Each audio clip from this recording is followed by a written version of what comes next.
The rain fell in sheets, hammering the cracked pavement outside the house I'd called home for 22 years. I stood there, clutching the handle of a suitcase that held my entire life clothes, a few books, and a photo of Dad and me from when I was 10, grinning at the county fair. The door behind me had slammed shut an hour ago, and Linda's voice still echoed in my ears. "You're not my daughter. Ellie, you're nothing to me now. Get out." Dad's funeral was 3 days ago.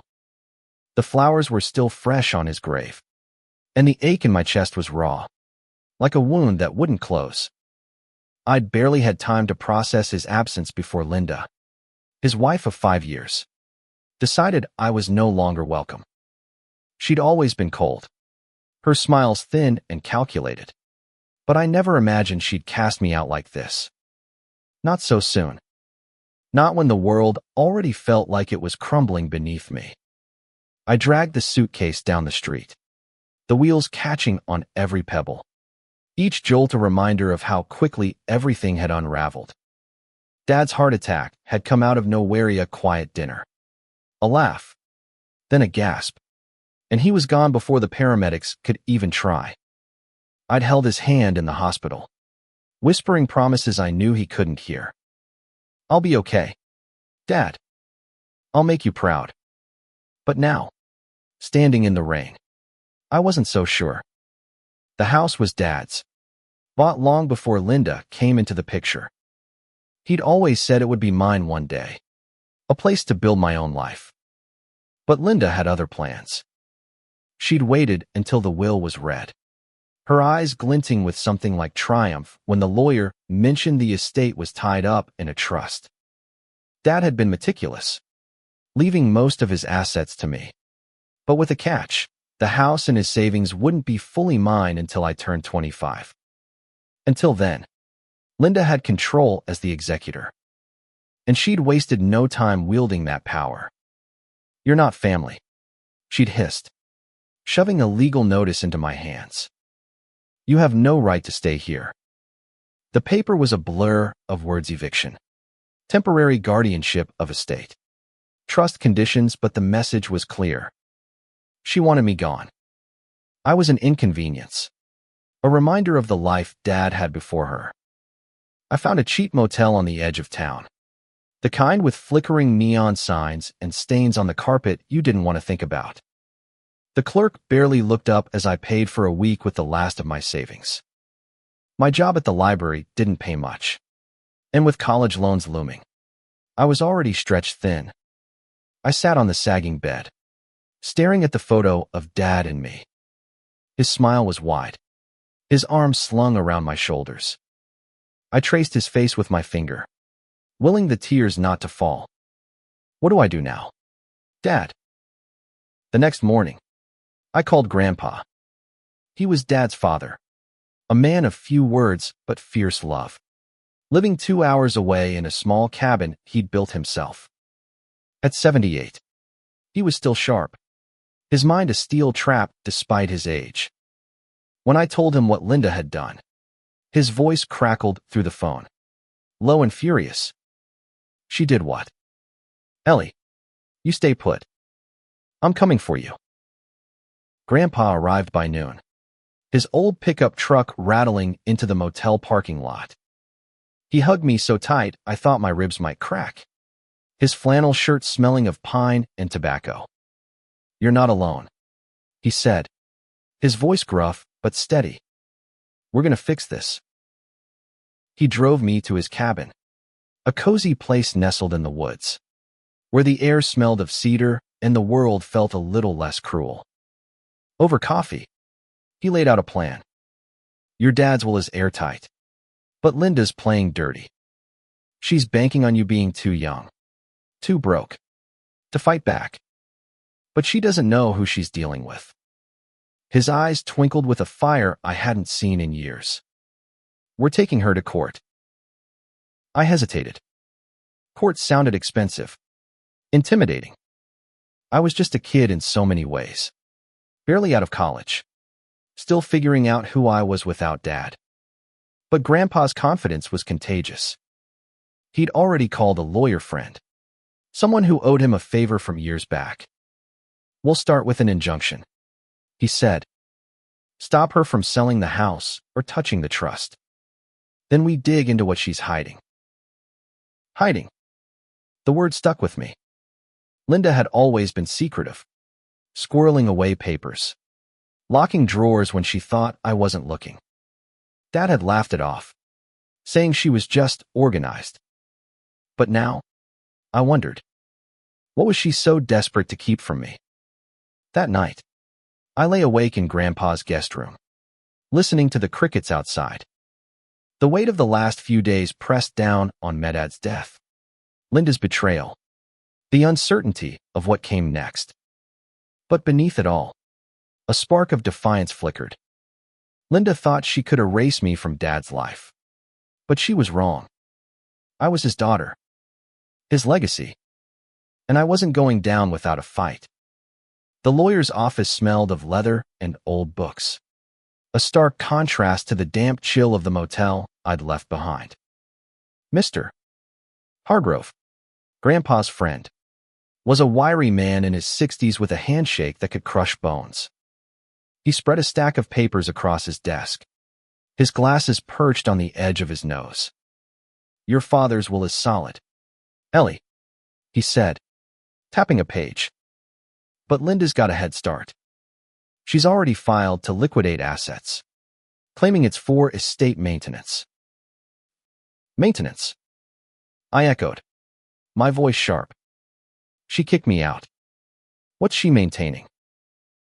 Hargrove's lips twitched. Not quite a smile. "Exactly. She's moving fast, which means she's nervous. We need to file an injunction to freeze everything house. Accounts. All of it until we can challenge her in court." Grandpa leaned forward, his hands clasped. "What's her angle, Tom?" "She's not stupid. She knows Ellie's the beneficiary." Hargrove sighed, pushing his glasses up. "Money. Control. Maybe both. I've seen step-parents pull this before us to sell assets. Pocket what they can before the courts catch up. But there's something else." He slid a document toward me. "Your dad set up a secondary trust, one Linda doesn't control. It's tied to his business, and it's substantial. She might not even know about it yet." Dad's business. He'd run a small construction company. Nothing fancy, but it had been his pride and joy. I'd spent summers answering phones in his office, learning the names of tools I'd never use. The thought of Linda touching that made my stomach twist. "Can she sell it?" I asked. "Not without a fight," Hargrove said. "But we need evidence she's acting in bad faith. Anything you can tell me about her behavior. Anything. Off." I thought back to the last year. Linda's late-night phone calls. The way she'd hover when Dad and I talked about his will. Once, I'd caught her rifling through his desk, claiming she was organizing receipts. I told Hargrove everything, my words spilling out faster than I expected. Grandpa listened, his jaw tight, nodding like he was piecing together a puzzle. "We'll start digging," Hargrove said. "In the meantime, Ellie, stay low. Don't confront her. She's already shown she's ruthless." The next few days at Grandpa's cabin were a blur of paperwork and phone calls. I helped where I could, sorting through Dad's old files that Grandpa had stored in his attic. Most were invoices, contracts, nothing unusual. But one night, tucked in a folder labeled Taxes 2018, I found a letter. It was in Dad's handwriting, addressed to me. "Ellie, if you're reading this, something's gone wrong. I trust you to protect what's ours. Linda's not who she seems. Check the safe deposit box at First National. Keys in the garage, under the blue toolbox. Love, Dad." My heart pounded. I showed the letter to Grandpa, who read it twice, his face darkening. He knew. He muttered, Your dad always had a nose for trouble. The next morning, we drove to the bank. The safe deposit box held a USB drive, a stack of bonds, and a notebook filled with Dad's meticulous notes. The USB had financial record transfers, accounts I'd never heard of, and a name that kept popping up, Carson Enterprises. Grandpa's brow furrowed. That's not your dad's company. We need to get this to Hargrove. Back at the cabin, I couldn't shake the feeling that Dad had seen this coming. The letter, the hidden box, it was like he'd left me a map, knowing I'd need it. But why hadn't he told me outright? Had he been protecting me? Or had he underestimated Linda? Hargrove called that evening. Carson Enterprises is a shell company, he said, linked to offshore accounts. Linda's been funneling money from your dad's business into it for years. Small amounts. Hard to trace. But it adds up. How much? I asked, my voice barely a whisper. Enough to make her desperate to keep you out of the picture. We've got her. Ellie. This is fraud. The word hit like a punch. Fraud. Linda hadn't just kicked me out. She'd been stealing from Dad. From me. Maybe for years. Anger surged through me. Hot and sharp. But beneath it was something heavier, grief. Dad had loved her. Trusted her. And she'd betrayed him. Grandpa put a hand on my shoulder. We're not done yet. Kid. She's going to answer for this. As I lay in bed that night, the USB drive sat on the nightstand. A tiny thing holding so much weight. Dad's voice echoed in my mind. Steady and sure. Protect what's ours. I didn't know what the courtroom would bring.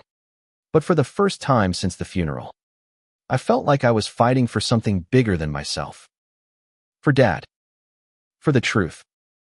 The courthouse loomed like a gray fortress, its stone walls cold and unyielding under the morning sun. I adjusted the blazer Grandpa had insisted I wear, feeling like a kid playing dress-up. At 22, I'd never set foot in a courtroom, and the weight of it all, the papers, the lawyers, the stakes made my hands tremble.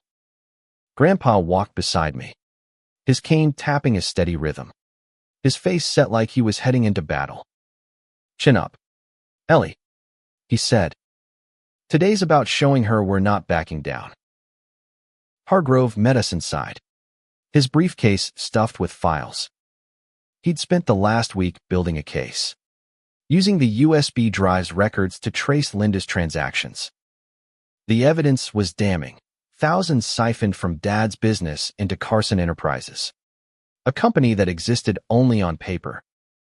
Hargrove had even found emails between Linda and a shady accountant, discussing how to maximize profits before the trust transferred to me.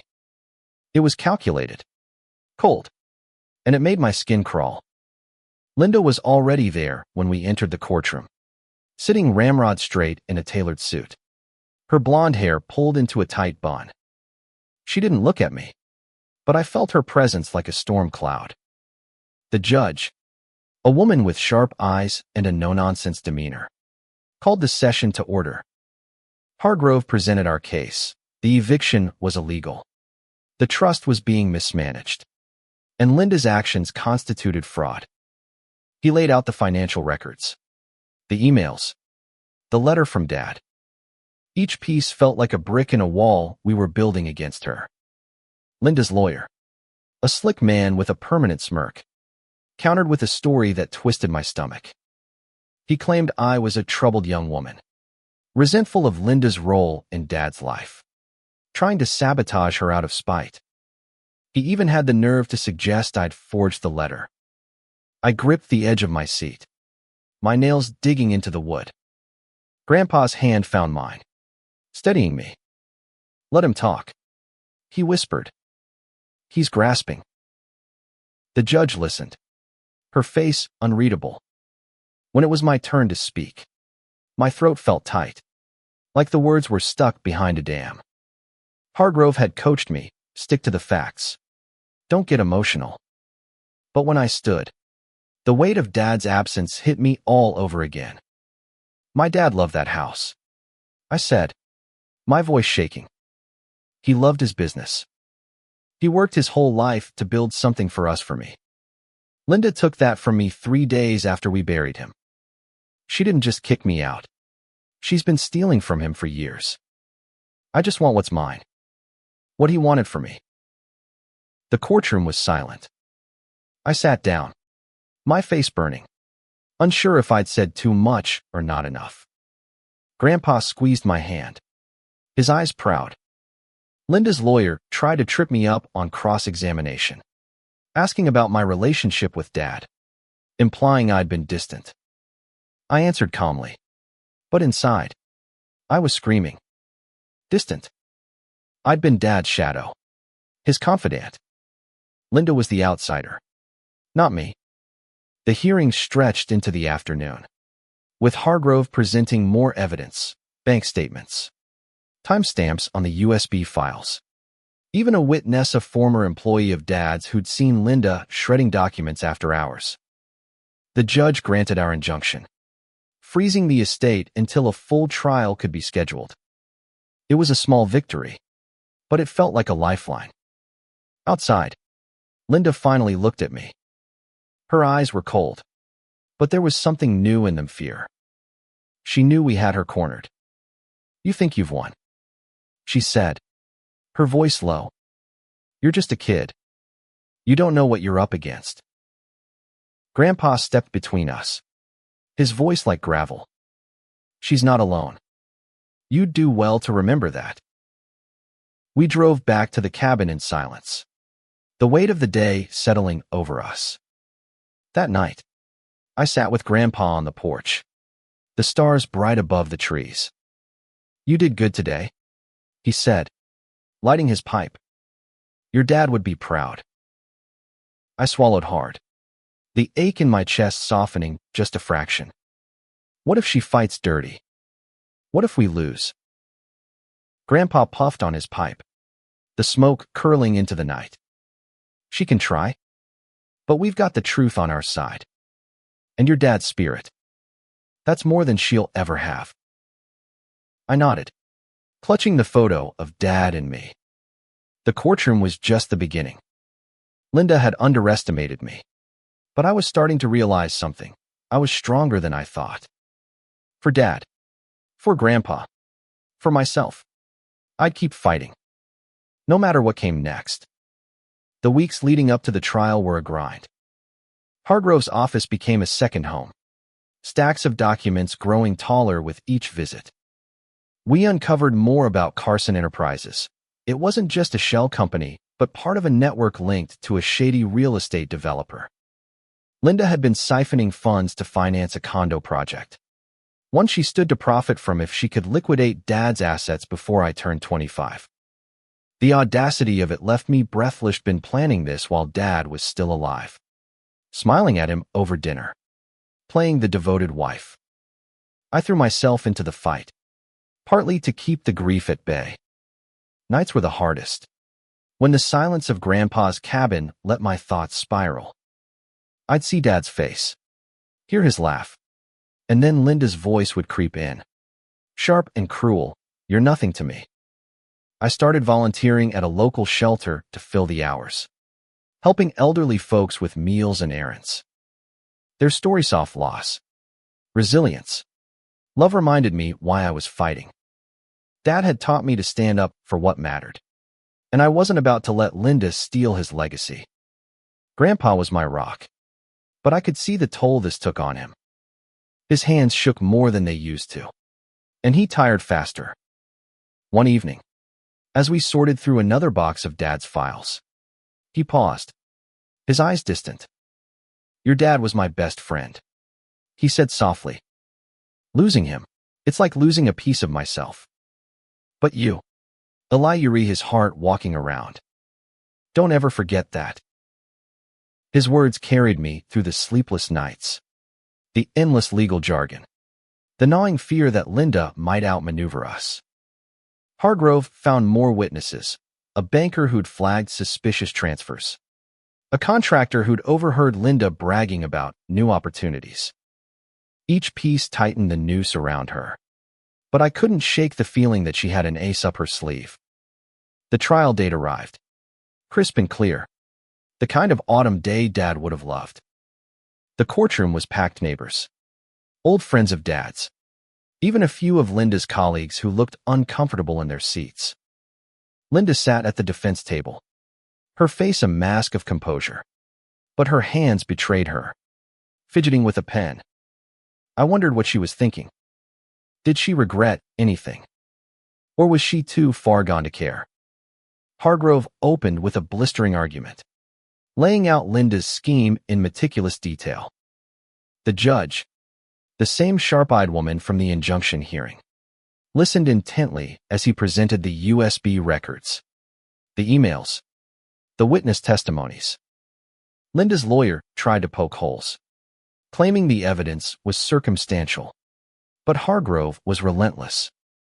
He called me to the stand, and I recounted everything: the eviction, the letter, the safe deposit box. My voice was steadier this time, fueled by months of anger and resolve. Then came Linda's turn. She took the stand, her voice smooth, almost pitiful. She painted herself as a grieving widow, overwhelmed by the estate's responsibilities, claiming she'd only acted to protect Dad's legacy. She even had the gall to cry, dabbing her eyes with a tissue. I wanted to scream. Protect. She'd betrayed him, used him, and now she was playing the victim. Hargrove didn't let her off easy.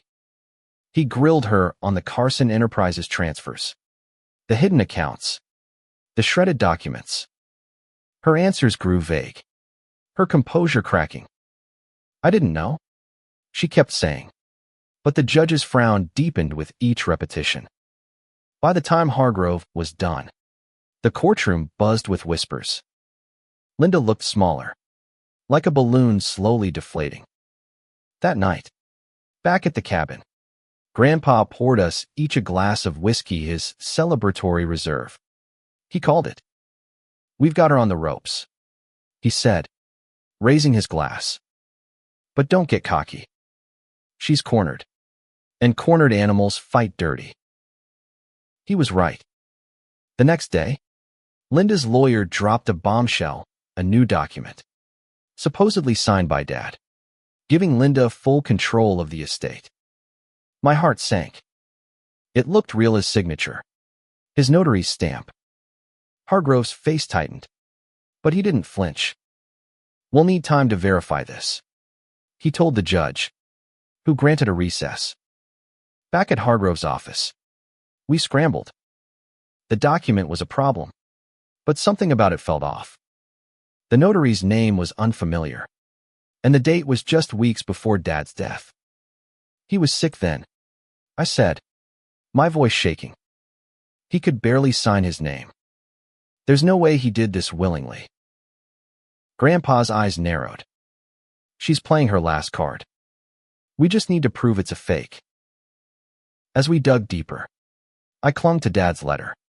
His words a lifeline. Linda's not who she seems. The trial wasn't over, but I felt the tide turning. We were closito exposing her for good. The recess gave us 3 days to investigate Linda's new document. Hargrove called in a handwriting expert, a woman named Dr. Patel, who spent hours analyzing Dad's signature against older samples. Her report was clear. The signature was inconsistent, likely forged. The notary, it turned out, had been disciplined for unethical practices and had a connection to Linda's accountant. It was a sloppy move, and Hargrove pounced on it, filing a motion to have the document thrown out. Back in court, the air was electric.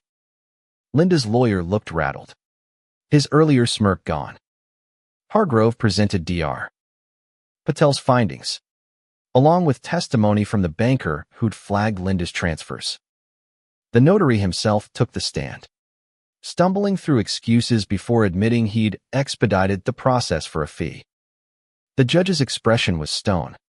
But I could tell she was done with Linda's games. When it was time for closing arguments, Hargrove stood tall, his voice steady but fierce. "This case isn't just about money or a house," he said. "It's about a daughter's right to her father's legacy. Linda exploited a grieving family, betrayed a man who trusted her, and tried to erase Ellie from her own home. We've shown fraud, forgery, and intent. We ask for justice for Ellie, for her father, for the truth." Linda's lawyer tried to rally, but his argument felt hollow, leaning on vague claims of misunderstandings. The judge called for a brief recess before her ruling, and I sat there, my heart pounding so hard I thought it might burst.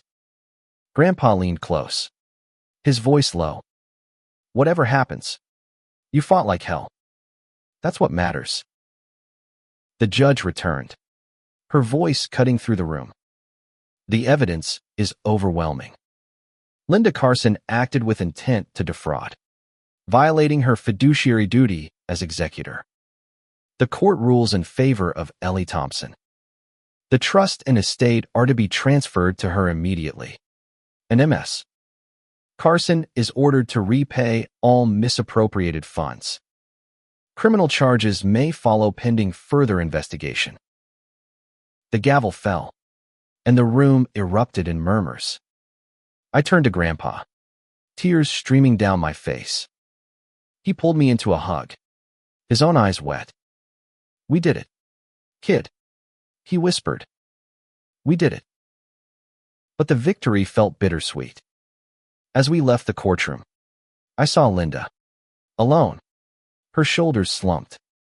For a moment, I almost felt sorry for her almost.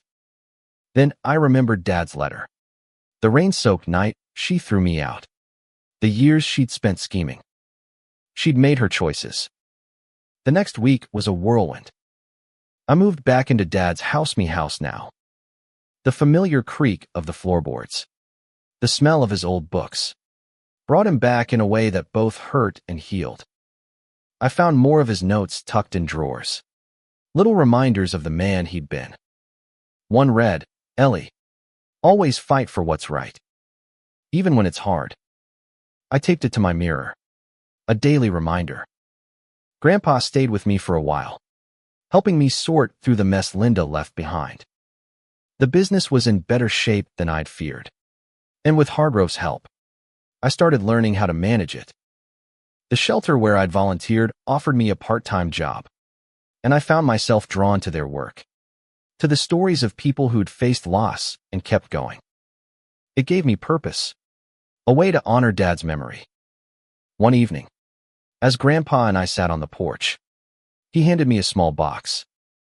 Inside was Dad's old watch, the one he'd worn every day. "Found it in the attic," Grandpa said. "He'd want you to have it." I slipped it on, the weight of it grounding me. "I miss him," I said, my voice barely above a whisper. "I know," Grandpa said. "But he's here. In you. In this house. In everything you're gonna do." I nodded, tears prickling my eyes. The fight with Linda had been about more than money or a house. It was about holding on to Dad, onto the love he'd left me. And now, with the truth laid bare, I could finally start to rebuild not just the house, but my life. As the sun set, painting the sky in hues of orange and pink, I felt a flicker of hope. The road ahead wouldn't be easy, but I wasn't alone. I had Grandpa, Dad's memory, and a strength I hadn't known I possessed. Linda had tried to break me, but she'd only made me stronger. Months passed, and the house began to feel like mine again. I painted the walls, hung new curtains, and filled the rooms with plants. Their green leaves a quiet promise of new beginnings. The business was stabilizing, thanks to a loyal crew who'd worked for Dad and stayed on for me. I was learning, slowly, how to lead, how to carry his legacy forward. The shelter job became full-time, and I found joy in helping others, especially the elderly, whose stories reminded me of Grandpa's resilience and Dad's kindness. Linda faced criminal charges for fraud and forgery. Her trial was quick, her defenses crumbling under the weight of the evidence. She was ordered to pay restitution, but I doubted I'd see much of it. She'd already spent most of what she'd stolen. Part of me wanted to hate her, but I was too tired for that. Hate wouldn't bring Dad back.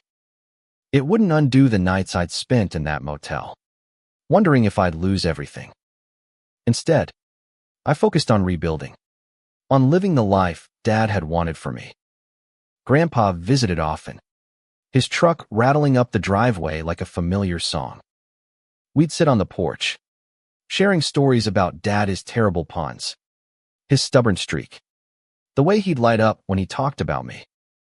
One afternoon, Grandpa handed me a letter, yellowed with age. "Found this in your dad's things," he said. "It's from your mom."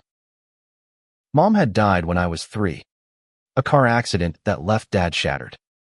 I barely remembered her, but the letter was addressed to me, written when she was pregnant. "Ellie, my love, you're going to be strong. I know it. Whatever happens, you'll find your way." I cried reading it, feeling both parents in those words, their love a thread weaving through my life. The community rallied around me in ways I hadn't expected. Neighbors brought casseroles. Old friends of Dad's offered advice on the business, and the shelter's clients treated me like family. I started a program in Dad's name, a fund to help young people facing sudden loss, a way to give back what he'd given me: hope, strength, a sense of home. One crisp morning, I drove to the cemetery, the photo of Dad and me tucked in my pocket. His grave was peaceful, the grass soft under my knees. I traced the letters of his name, my voice steady as I spoke. "I did it. Dad.